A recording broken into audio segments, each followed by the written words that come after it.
देखिए कि जैसा कि आप सब जानते हैं हमारे राज्य सरकार के दिशा निर्देश में, माननीय मुख्यमंत्री के दिशा निर्देश में आपदा प्रबंधन विभाग की सुपरविज़न में हम लोगों ने हमारी जिला प्रशासन की पूरी टीम आपदा प्रबंधन के लिए लगी हुई है। उसमें हमारे मुख्यतः 8 जो अंचल हैं, प्रखंड हैं, वो प्रभावित हुए हैं, जो कि 3 अनुमंडल में आते हैं, बलिया, तेगड़ा और सदर में। तो जितने भी हमारे सीओज, बीडीओज गंगा किनारे के प्रखंड अंचल में पदस्थापित हैं, सारे फील्ड में हमारा जितना भी वहाँ पर अरेंजमेंट्स हैं, जो भी चाहे कि नाव की व्यवस्था हो, वहाँ पे कम्युनिटी सामुदायिक किचन की व्यवस्था हो, और उसके अलावा हमारा पशु चारा या फिर कहीं पर भी सैनिटेशन की व्यवस्था के लिए सारे कंसर्न डिपार्टमेंट्स को आदेश दिया गया है। इसमें हमारे स्वास्थ्य विभाग के जितने भी आशाकर्मी, एएनएम हैं, नर्सिस हैं, इसके अलावा जो हमारे सीडीपीओज हैं, आंगनवाड़ी वर्कर, आंगनवाड़ी हेल्पर, जितने भी वहाँ पे बाकी जो विभागों के पदाधिकारी हैं, सबको आदेश दिया गया है फील्ड में रहने के लिए। हमारे जितने भी इस प्रकार के प्रभावित इलाके हैं, वहाँ पर नाव के परिचालन से लोगों को वहाँ से निकाला गया है, और सामुदायिक किचन में वहाँ पर जो भी खाने पीने की व्यवस्था, जो कि हमारा आपदा प्रबंधन विभाग का एसओपी उसके हिसाब से की गई है, उसमें भी सैनिटेशन का ध्यान रखा जा रहा है। और इसके अलावा जैसे ही पानी का स्तर कम होगा, उसके बाद भी जो रिस्टोरेशन का काम है, आने वाले 2-3 दिनों में हम युद्ध स्तर पर करवाएंगे, ताकि लोगों का जीवन सामान्य रूप से बहाल हो सके, वहाँ पर सफाई की व्यवस्था रहे, किसी प्रकार की बीमारी ना फैले, और जितना भी सैनिटेशन का काम है, सफाई कर्मियों का काम है, वो भी हम लोग करवाएंगे। कितनी आबादी प्रभावित? कुल मिलाकर लगभग आप मान सकते हैं कि 75-76 हज़ार के करीब की आबादी प्रभावित है, और इसके लिए हमने 47 सामुदायिक रसोई चलाई हैं, 197 नाव अभी तक चल रही हैं, उसमें 23 सरकारी हैं, 174 174 प्राइवेट नाव हैं। और इसके अलावा हमारे 8 अंचलों में जितने भी वहाँ पे फील्ड ऑफिसर हैं, वो भी बांध के प्रबंधन में भी लगे हुए हैं। जो भी हमारा वहाँ पे बांध बना हुआ है आपदा प्रबंधन का, और जल संसाधन विभाग के जो हमारे पदाधिकारी हैं, वो इसके मैनेजमेंट में लगे हुए हैं। और कहीं पर भी कोई भी अभी इस प्रकार का इशू नहीं है कि जिसको हम कह सकें कि जिससे कोई ऐसी अवस्था उत्पन्न होगी जिसमें समस्या हो।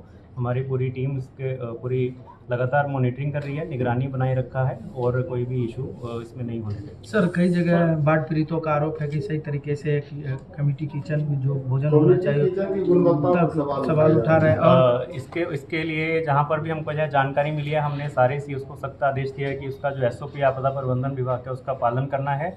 तला हुआ भोजन कम्युनिटी किचन में नहीं देना है, पूरी और आलू की सब्ज़ी ये सब नहीं देना है उनको। वहाँ पे चावल, दाल, ये सारी चीज़ें जो नॉर्मली हम लोग घर पे खाते हैं, वो देना है।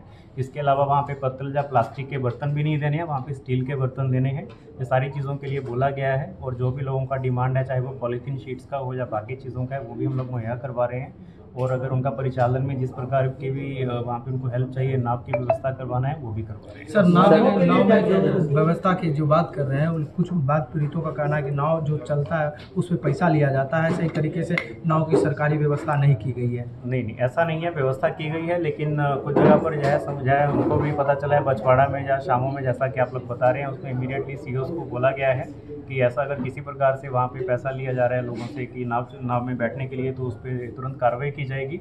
और अभी इस प्रकार की कोई घटना हमारे संज्ञान में नहीं है, लेकिन अभी भी अगर ऐसा कहीं पर भी होता है तो उसको इमीडिएटली देखा जाएगा। शामों में क्या सुविधा है सर?